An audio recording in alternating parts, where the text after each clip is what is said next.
In the late summer of 1979, in the small church-going town of Northwood, Washington, 17-year-old twin sisters Sarah and Hannah Miller walked into the bright lights of the annual town fair and vanished into the darkness. For 43 years their case went cold. There were no credible witnesses, no ransom notes, and no bodies.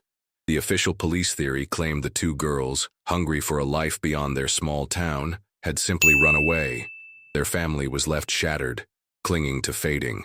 Photographs and agonizing questions for over 4 decades. The town of Northwood, it seemed, had buried the memory of the Miller twins. That is, until 2022, when their niece, a woman who had never even met her long-lost aunts, decided to take a simple commercial DNA test out of sheer curiosity about her heritage.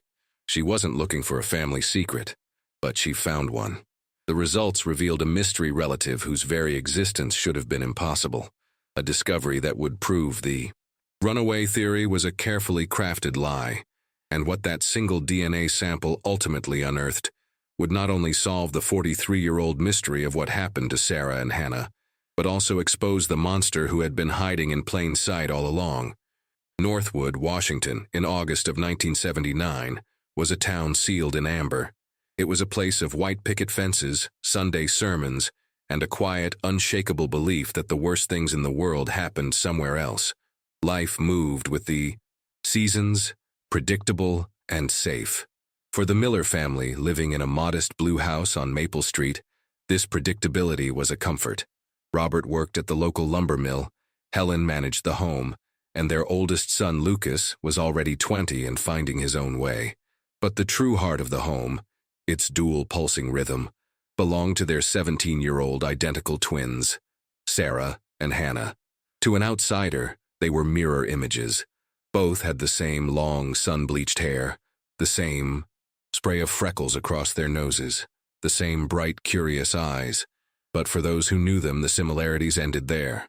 Sarah was the dreamer, the one whose gaze was always fixed on the horizon.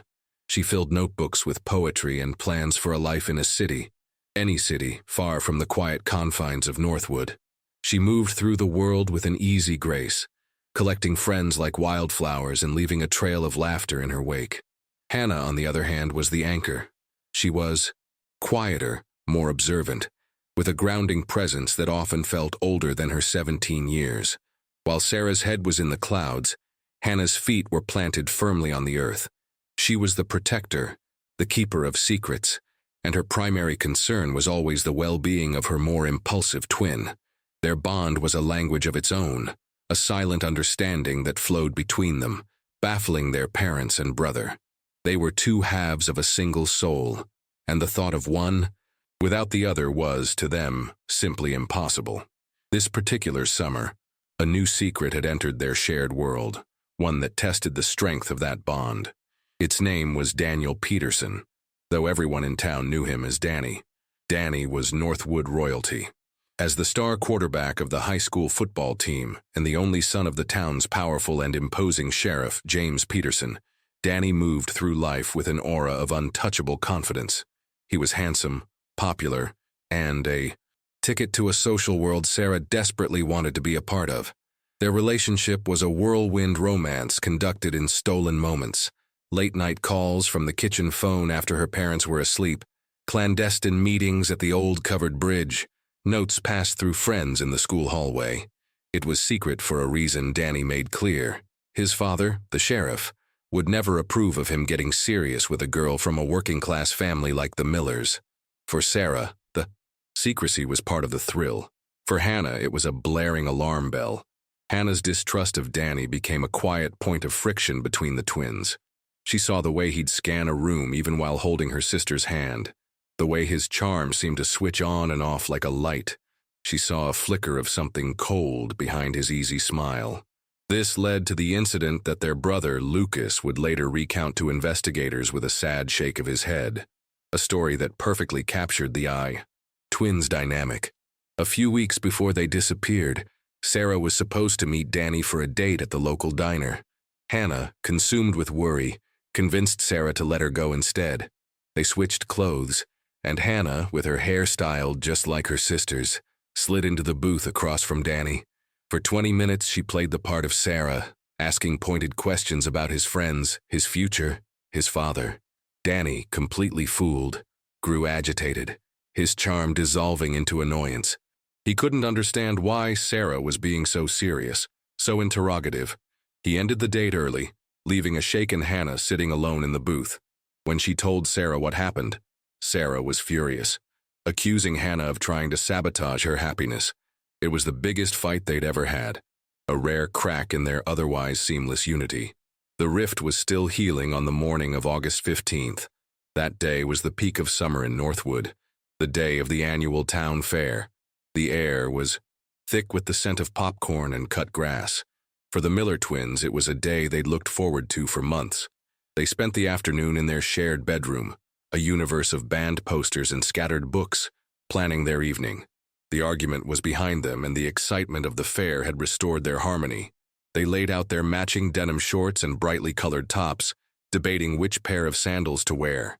Their mother, Helen, poked her head in, reminding them to be home by 10. Their father, Robert, gave them a $20 bill to share, telling them to have a good time and to look out for each other, a command so reflexive it was almost meaningless.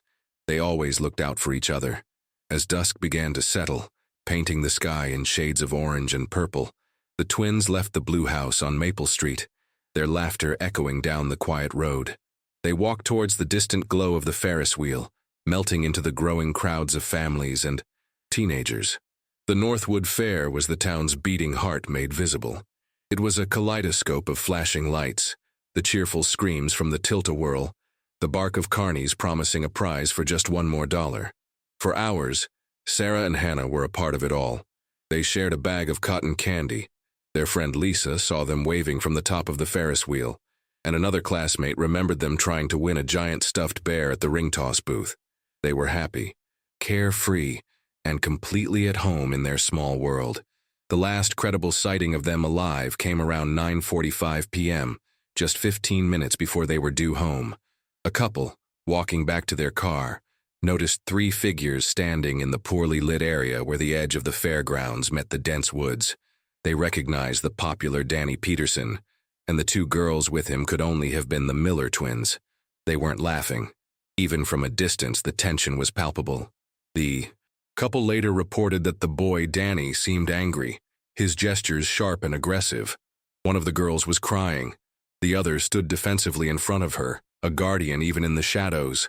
The couple didn't think much of it, just a typical teenage drama playing out in the dark. They got in their car and drove away. Back on Maple Street, 10 o'clock came and went. Helen Miller stood on the porch, staring down the empty street. At 10:30, she began to worry. At 11, she called the parents of their friends. No one had seen them since the fair. Lucas, who had been out with his own friends, returned home to find his mother pacing the living room, his father sitting silently by the phone, his face a mask of stone. A deep, cold dread began to seep into the house, a feeling none of them had ever known before. The sun rose on August 16th on a town that was unchanged, but for the Miller family, the world had been irrevocably broken. The blue house on Maple Street was no longer a place of comfort, but a silent, agonizing vigil. The beds in the twins' room were still perfectly made. Their clothes from the day before were still laid out on their chairs. Everything was exactly as they had left it, except Sarah and Hannah were gone. They had walked into the lights of the fair and had, without a sound or a trace, vanished from the face of the earth. The first 24 hours were a blur of organized panic. Sheriff James Peterson, a man whose authority was as solid and unyielding as the town's granite war memorial, took personal command of the search. He was a reassuring presence in the Millers' living room, his deep voice promising that every resource was at their disposal. He looked Robert and Helen in the eye and vowed, "We'll find your girls." For a fleeting moment, they believed him. Volunteers from the town, their faces etched with concern, combed the woods bordering the fairgrounds. They walked in straight lines, their calls of Sarah, Hannah, swallowed by the indifferent trees. The search parties found nothing. Not a shoe, not a dropped wallet, not a single thread of fabric. It was as if the girls had simply evaporated at the edge of the forest. At the station, Sheriff Peterson directed his small team with practiced efficiency. His son Danny was brought in for a formal interview, but it was more of a conversation. Danny was calm, cooperative, and devastated. He admitted he had seen the twins at the fair, but denied any argument. He said he left early, around 9:30 p.m., with two of his football teammates to grab burgers on the other side of town. His friends confirmed his story. The timeline was tight, but plausible. The sheriff declared his son's alibi solid. A young officer, Deputy Miller, felt a knot of unease. He was the one who had taken the statement from the couple who saw the argument. He approached the sheriff, suggesting they re-interview Danny, perhaps separately from his friends. The sheriff's friendly demeanor hardened instantly. "Are you suggesting my boy is lying, Deputy?" he asked, his voice low and cold. "Or that I'm not capable of investigating my own town? We have real leads to follow, not teenage gossip." The message was clear. The subject of Danny Peterson was closed. The real lead emerged 2 days later. A truck driver passing through claimed to have seen two young women matching the twins' descriptions, hitchhiking on the interstate, nearly 50 miles away. The sheriff seized on it. This, he announced at a town hall meeting, was the most credible evidence they had. Then, while clearing the girls' room for clues, he found a notebook of Sarah's poetry. He read aloud a line, taken completely out of context, about escaping this sleepy town to see the real world. A narrative began to form, carefully crafted and nurtured by the sheriff himself. The Miller twins were not victims, they were runaways. They were two adventurous girls who had simply grown tired of Northwood and left to start a new life. It was a comforting story for the town, absolving them of any responsibility or fear. It suggested that the darkness wasn't within their borders, but somewhere else entirely. The search parties were called off. The investigation, while officially open, lost its urgency. The town breathed a collective sigh of relief. For the Miller family, it was a second, more profound kind of agony. They knew their daughters. They knew Hannah would never leave without a word, and Sarah would never leave without Hannah. The runaway theory was a lie, a public dismissal of their pain. But their quiet pleas were no match for the confident authority of Sheriff Peterson. The town moved on, and the Millers were left to grieve alone, trapped in the echo of the front door closing for the last time. The weeks bled into months. The vibrant missing posters they had plastered on every telephone pole and storefront window began to fade. The girls' smiling faces bleached by the sun and tattered by the rain. The phone calls to the police station, once answered with feigned sympathy, were now met with weary sighs. The case of the Miller twins slowly transformed from an active crisis into a piece of sad local history. For Robert Miller, the silence was the worst part. The silence of the house once filled with the girls' bickering and laughter. He sought refuge in the roar of the lumber mill, working double shifts until his body ached with a physical pain that could momentarily eclipse the one in his soul. He'd come home, covered in sawdust, and sit at the dinner table, his eyes fixed on the two empty chairs, a hollowed-out man who had lost his future. He spoke little, his grief a private, crushing weight. Lucas, their brother, was consumed by a different kind of torment. Guilt. He was the older brother. He should have been there. The questions became a relentless chorus in his mind. This guilt became the defining feature of his adult life. A ghost that sat on his shoulder through college, through his marriage, and through the birth of his own daughter years later. Helen was the family's archivist of hope, a role that was its own form of torture. She refused to let the world forget. She was the one who called the station every month, who wrote letters to newspapers in other states, who followed up on every cruel tip from a late-night psychic or a well-meaning but mistaken stranger. She kept the twins' bedroom exactly as they had left it, a perfect, dust-free shrine to 1979. It was her act of faith, a belief that one day her daughters would walk through the door and need everything to be just as it was. Years passed. The world changed. The 1980s arrived with new music and new technology. In 1983, the twins would have turned 21. Helen insisted on marking the day. She baked a chocolate cake, their favorite. The three of them, Helen, Robert, and Lucas, sat at the dining room table that evening. Helen placed 2 unlit candles. On the cake, no one sang, no one spoke. They simply sat in the suffocating silence, staring at the monument to their loss, the air thick with everything that had been stolen from them. It was a ritual they would repeat, in some form, for decades. As time marched on, the case grew colder than the Washington winters. Deputy Miller, disillusioned by the handling of the case and the immovable power of the sheriff, quit the force and moved away. Sheriff James Peterson eventually retired in the early 90s, celebrated as a local hero who had kept Northwood safe for 30 years. Danny Peterson went to college, inherited a successful local business, and became a pillar of the community. His teenage romance, a long-forgotten footnote. The story of the Miller twins became folklore, a cautionary tale parents told their children. The blue house on Maple Street was known as the sad house at the end of the road. To the rest of the world, Sarah and Hannah Miller were ghosts, their disappearance a settled, if tragic, mystery. For their family, however, the case was never cold. It was a raw, open wound, a constant, silent scream in a town that had long ago decided to stop listening. They were suspended in time, waiting for a truth that seemed destined never to arrive. 43 years is a lifetime. It's long enough for a town to forget, for a family's hope to curdle into quiet despair, and for the world to reinvent itself completely. By 2022, the era of the Miller twins, an era of landlines and handwritten letters, was a distant analog memory. Life was now lived through glowing screens, a web of instant information connecting everyone and everything. It was this new world, one her aunts never got to see, that would finally reach back in time and grasp the truth. The catalyst was not a detective or a deathbed confession. It was Chloe Miller, Lucas's daughter. Born more than a decade after her aunts disappeared, Chloe grew up in the long shadow of their absence. For her, Sarah and Hannah weren't real people, but figures from a tragic family myth. Their smiling faces in old photographs, representing a sadness in her father she could feel, but never fully comprehend. She was a child of the new Northwood, a place that had long since paved over its darkest secrets.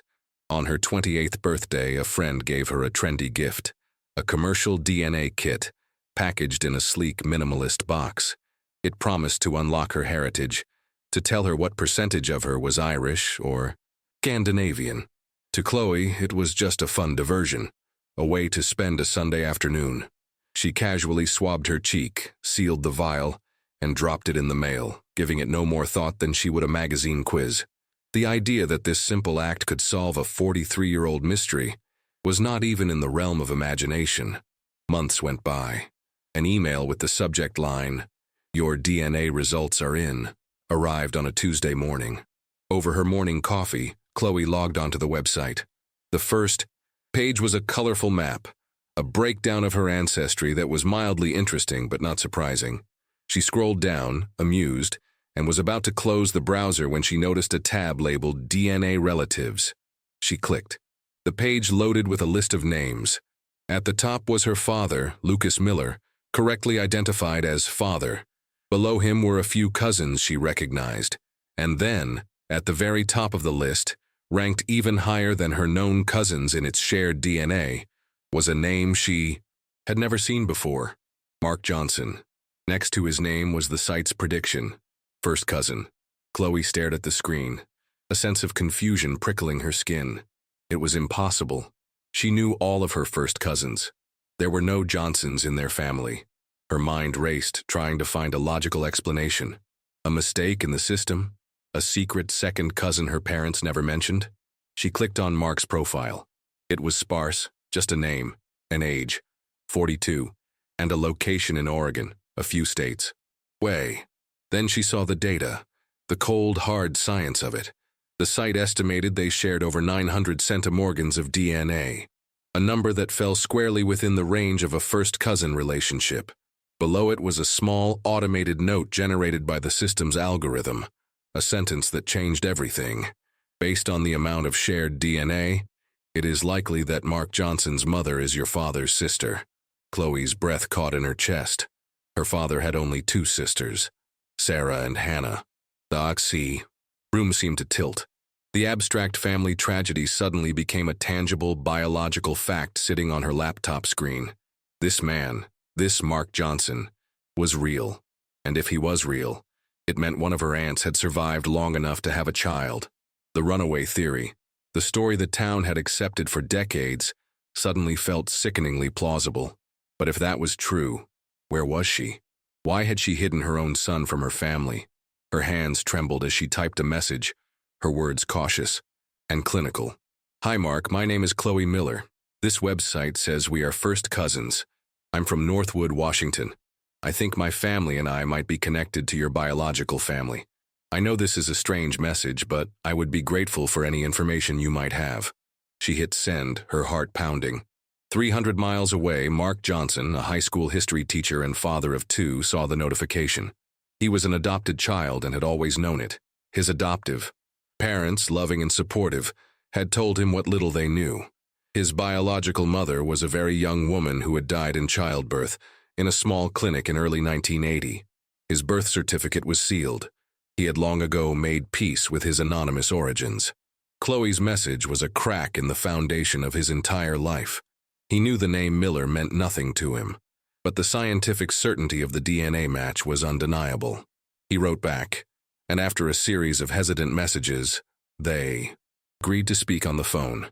The first call was awkward, filled with pauses as two strangers tried to assemble a shared history from shattered pieces. Chloe explained the story of her aunts, of the disappearance in 1979. Mark listened, a growing sense of disbelief washing over him. He gave his date of birth, February 1980. The timeline snapped into place with horrifying clarity.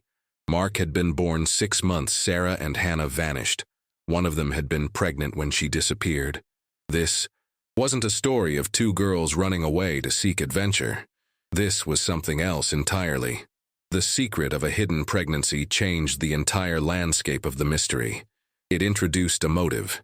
It introduced a new, unknown person into the narrative. Mark's father. The existence of a secret son revealed by a simple DNA test was a bombshell that left the Miller family with more questions than answers. It's incredible how a single strand of DNA can rewrite history. If you, like me, are fascinated by these mysteries, consider subscribing to the channel so you don't miss a single twist. When Chloe told her father, Lucas, the news, he was silent for a long time. The guilt he had carried for 43 years was instantly transformed. This was no longer about his failure to protect his sisters from some unknowable fate. It was about finding a real person, his nephew, and uncovering a tangible secret. For Helen and Robert, now in their late 70s, the news was a shock that sent tremors through their fragile peace. The hope they had so carefully buried was unearthed, raw and painful. For the first time in decades, the mystery of the Miller twins was no longer a cold case. It was alive, breathing, and demanding answers. And now they had a place to start looking.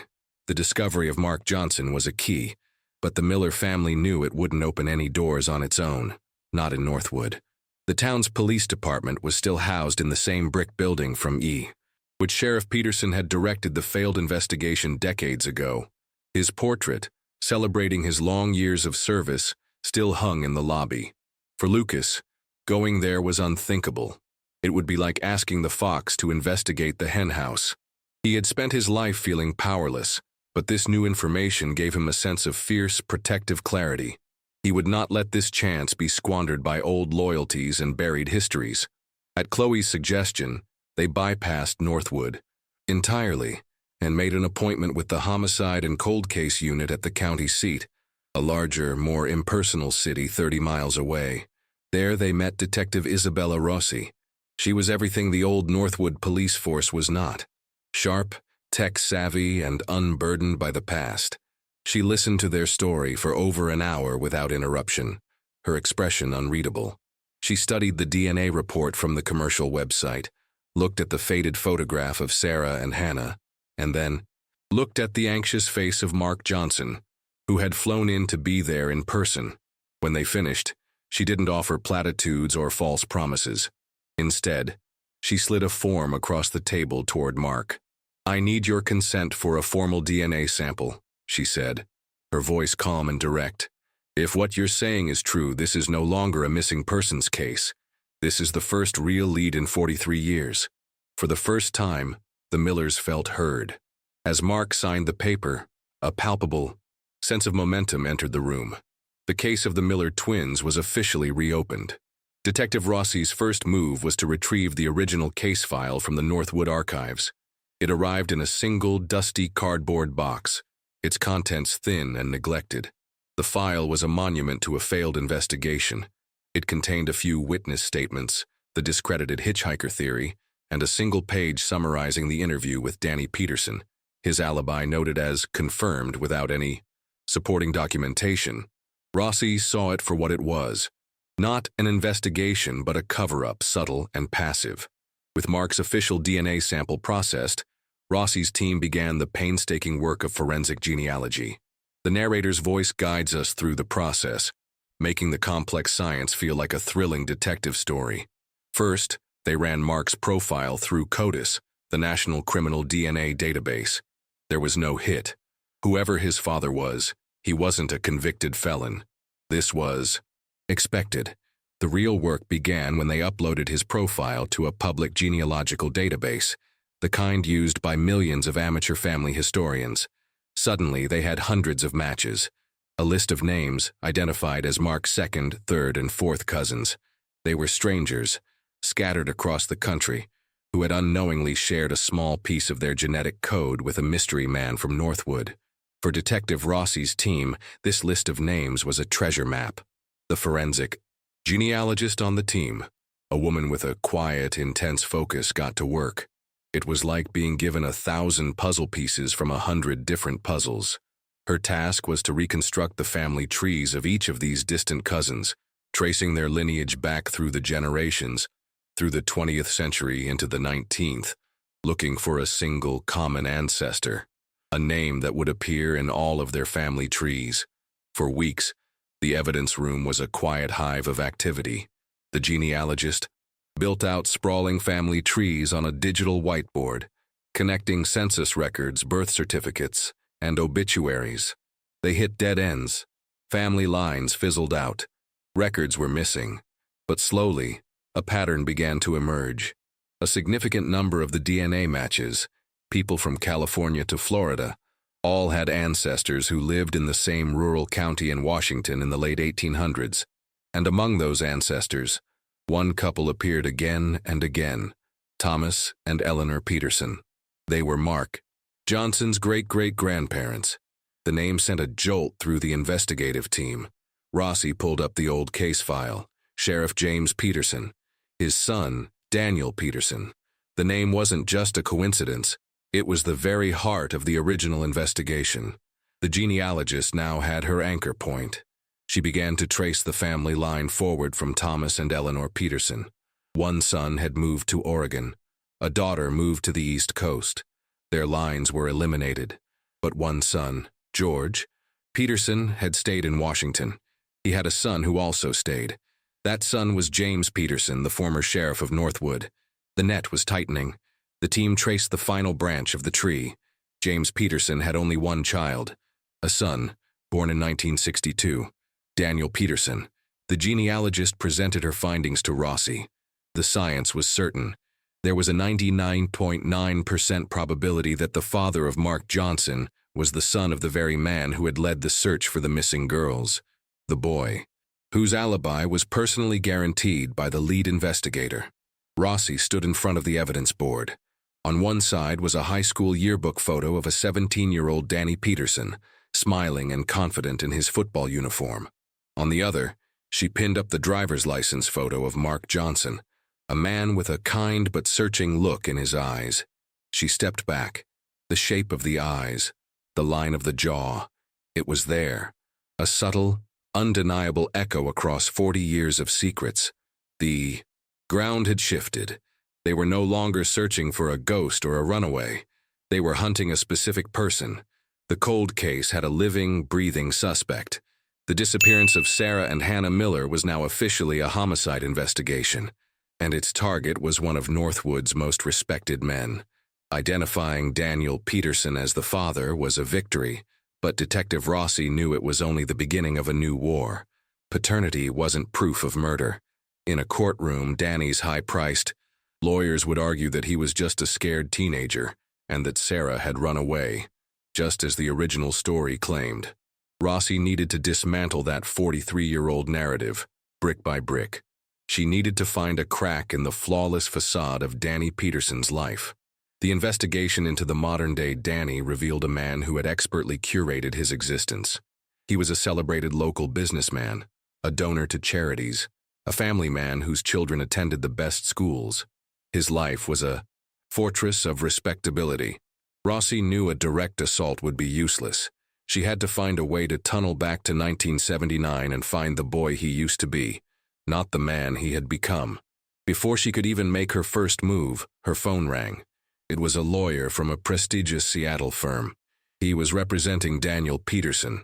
The news of a reopened investigation traveled fast in circles of power. The lawyer was smooth and proactive. He stated that his client was prepared to cooperate fully. He admitted that yes, Danny had a brief secret relationship with Sarah Miller. He admitted that she had told him she was pregnant. But then came the carefully constructed counter-narrative. The lawyer claimed that Sarah was determined to leave Northwood and didn't want to be a mother. Danny, feeling a sense of duty, had given her several $100s, a significant sum for a teenager in 1979, to help her start a new life. He portrayed Danny as a frightened but honorable boy who was simply respecting the wishes of a girl who wanted to disappear. He had kept the secret all these years, the lawyer argued, out of a misguided sense of loyalty to Sarah's wishes. It was a brilliant, plausible story. It painted Danny as a victim of circumstance, not a perpetrator. Rossi now had to prove not just what happened, but that this entire, reasonable-sounding story was a lie. Her team turned their focus to the past. They compiled a list of every friend and acquaintance of the Miller twins from their high school yearbooks. The methodical work began, tracking down people who were now in their 60s, their memories clouded by time and coated with the accepted version of events. The first few interviews were dead ends. They were nice girls, always together. I heard they went to California. The old story, the one Sheriff Peterson had so effectively planted, had become fact. The frustration in the incident room was palpable. They were fighting against ghosts and gossip. But then, they found her, Karen Lynch, née Dubois, Sarah's best friend. According to her yearbook, they were inseparable. The team found her living in a quiet suburb of Portland, a grandmother who enjoyed gardening. When they first called, she was guarded and evasive. It was a long time ago, she'd said. I don't remember much. Rossi knew better. A best friend always remembers. She decided to go see Karen in person. The interview took place at Karen's kitchen table. Over cups of tea she seemed reluctant to pour. She was visibly nervous, her hands trembling slightly. She repeated the same vague pleasantries as the others. Rossi let her talk, listening patiently. Then she slid a photograph across the table. It wasn't of the twins. It was a photo of Mark Johnson. His name is Mark, Rossi said quietly. He is Sarah's son. He deserves to know what happened to his mother. Karen stared at the photo. Her carefully maintained composure began to crumble. Her eyes welled with tears she had held back for more than 40 years. The guilt she had buried, the secret she had promised to keep, came rushing to the surface. I was so scared, she whispered, her voice cracking. We were all scared of Sheriff Peterson, his son. Danny was like a prince in that town. You didn't cross him. Rossi waited, not speaking. It wasn't like they said, Karen continued, the words now tumbling out in a torrent of confession. Sarah wasn't planning to run away. She was terrified. She told me a week before the fair. She was pregnant and she had just told Danny. Karen looked up, her eyes locking with Rossi's, her expression haunted by the memory. He wasn't supportive. He was furious. He told her she had to get rid of it. He said, and I will never forget his exact words, he said, "You will not ruin my life with this." He was cold, mean. It scared her. This was it. This was the motive. But Karen wasn't finished. That's why Hannah was so angry, she said. Hannah knew. She heard Sarah crying about it all week. Hannah was not afraid of Danny. She told me the day of the fair. She said, I'm going to make him tell his father tonight. He's going to stand with my sister and they're going to tell our parents together. She was going to force him to be a man. The final piece of the puzzle clicked into place. The argument the couple had witnessed by the woods was not just a lover's spat. It was the explosive climax of a week of threats and fear. It was protective Hannah, confronting a cornered and furious Danny, with a terrified Sarah caught between them. The runaway story wasn't just a lie. It was a fabrication designed to hide a violent confrontation. Karen wept, a lifetime of silence finally broken. It was the testimony of a scared teenage girl, finally delivered 43 years later. It was the voice the investigation had been missing. Rossi now had the weapon she needed to shatter Danny Peterson's carefully crafted story. She had the paternity. She had the witness. And now she had the motive. The fortress of respectability that Danny had built around himself was about to come crashing down. With Karen's testimony, Detective Rossi's investigation transformed from a hunt for evidence into a carefully set trap. The pieces were all on the board. The DNA, which proved paternity, the witness who provided motive, and the suspect, who was hiding behind a 43-year-old wall of lies. The next step was the confrontation. It was time for the truth to be spoken, in full for the first time. Daniel Peterson arrived at the county sheriff's department with his lawyer, exuding an air of reluctant cooperation. He was dressed in an expensive suit, his face composed into a mask of somber seriousness. He was here, his demeanor said, to finally clear up a painful misunderstanding from his youth. He walked into the small, sterile interrogation room and sat across from Detective Rossi. He appeared to be in control. Rossi began simply, allowing Danny to tell his rehearsed story. He recounted it with polished precision, his voice tinged with just the right amount of regret.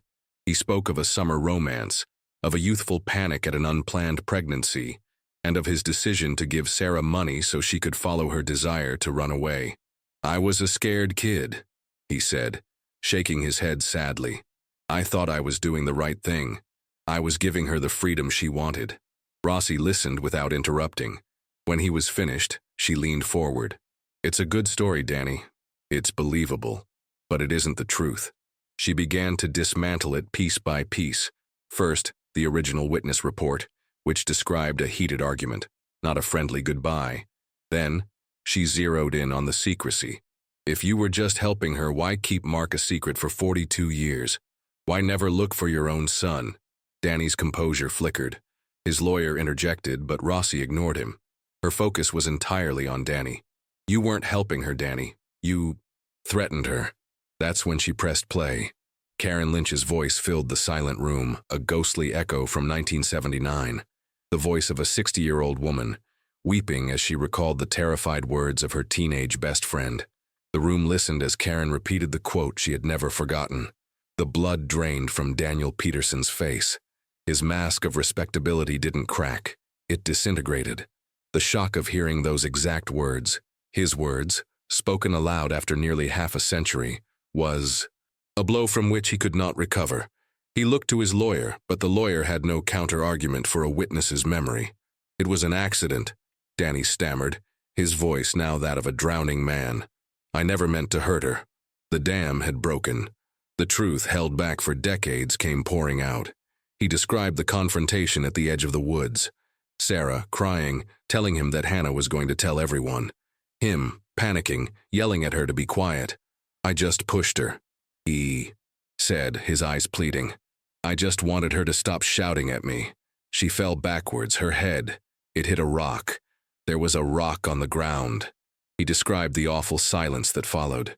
The moment he realized she wasn't moving. And then, the sound that sealed everyone's fate. Hannah's scream. A scream of pure terror and grief. "And Hannah?" Rossi asked softly, her voice cutting through his rising panic. If it was an accident, why didn't Hannah run for help? What happened to Hannah? "Danny?" Danny broke down, his body racked with dry, agonizing sobs. "I didn't know what to do," he cried. "I called my dad, from the payphone near the fair. I told him something terrible happened." He described his father, Sheriff James Peterson, arriving 10 minutes later. The sheriff didn't panic. He assessed the scene with an icy calm. He saw Sarah's lifeless body, and then he looked at Hannah, who was crumpled against a tree, sobbing hysterically. "My dad looked at me," Danny said, his voice now a horrified whisper. And he said, "She's a witness. There's no walking this back." He told me to get in the car and not to look. Danny described sitting in his father's patrol car, staring straight ahead, hearing the muffled sound of a brief struggle, and then a total final silence. His father, the guardian of the law in Northwood, the man everyone trusted to protect them, had silenced the only witness to save his son's future. He was the one who put both bodies in the trunk of his car. He was the one who buried them the following night under the bleachers of the high school football field, a place he knew no one would ever look. And he was the one who, over the next few days, calmly constructed the runaway lie, using Sarah's poetry as false evidence and his power to quell any doubts. The horrifying truth was finally out. It wasn't a single, impulsive killing. It was a manslaughter followed by a cold-blooded murder, and then a decades-long conspiracy, orchestrated and executed by the town's highest-ranking lawman. With the full confession on tape, the interrogation was over. Detective Rossi stood up. "Daniel Peterson," she said, her voice formal and clear, "you are under arrest for the murder of Sarah Miller." His father's fate was beyond the law's reach, but justice at last had come for his son. With the culprit's confession, the brutal truth finally came to light, proving that perseverance can overcome decades of silence. If stories of justice like this inspire you, leave a like to support our research. The arrest of Daniel Peterson sent a seismic shockwave through Northwood. The story of the town's golden boy and his monstrous secret became national news. For the residents, it was a brutal reckoning. The comforting lie they had accepted for over 40 years was ripped away, revealing a rot at the very heart of their town's history. The portrait of Sheriff James Peterson was quietly removed from the lobby of the police department, his legacy, forever rewritten from one of a protector to that of a monster. Danny Peterson's trial was swift. Faced with his own recorded confession, the undeniable DNA evidence, and the powerful testimony of Karen Lynch, his defense was futile. The jury found him guilty of the first-degree murder of Sarah Miller and conspiracy in the murder of Hannah Miller. The judge sentenced him to life in prison without the possibility of parole. As he was led from the courtroom, he was no longer the confident pillar of the community, but a stooped, broken old man, the ghost of a scared teenager who had made a catastrophic choice. Following the confession, a forensic team converged on the grounds of Northwood High School. They carefully excavated the earth beneath the place where the old football bleachers once stood. There, after 44 years in the cold, dark ground, they found the remains of Sarah and Hannah Miller. They were finally coming home. The funeral was held on a crisp autumn day. The town church was filled to overflowing, a congregation of people attending not just to mourn, but to atone. The small white casket sat at the front of the church, a heartbreaking testament to a life stolen. Robert and Helen Miller, frail but with a profound peace in their eyes, sat in the front pew. Beside them was Lucas, his shoulders finally unburdened from a lifetime of guilt. And with them sat Mark Johnson, grieving for the mother he never met and the aunt who died trying to protect her. He had found his family, forged together in a crucible of tragedy and truth. They were no longer the Miller Three, but the Miller Five, their circle made whole again by the truth. In the months that followed, Mark became a fixture in their lives. He brought his own children to meet their great-grandparents, filling the quiet house on Maple Street with a new generation of laughter. For Robert and Helen, it was a gift they never thought possible. For Lucas, watching his daughter Chloe talk with her new cousin, he saw a future finally free from the shadows of the past. The pain would never fully disappear, but it was no longer a story without an end. The case had a ripple effect that spread beyond the Miller family. An independent review was launched into the career of Sheriff James Peterson, re-examining dozens of old cases for signs of corruption or mishandled evidence.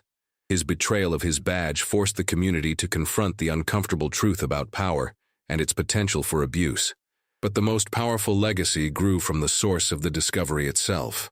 Inspired by how a simple vial of saliva had rewritten their history, Chloe Miller, with the full support of her family and a wave of public donations, established a non-profit foundation.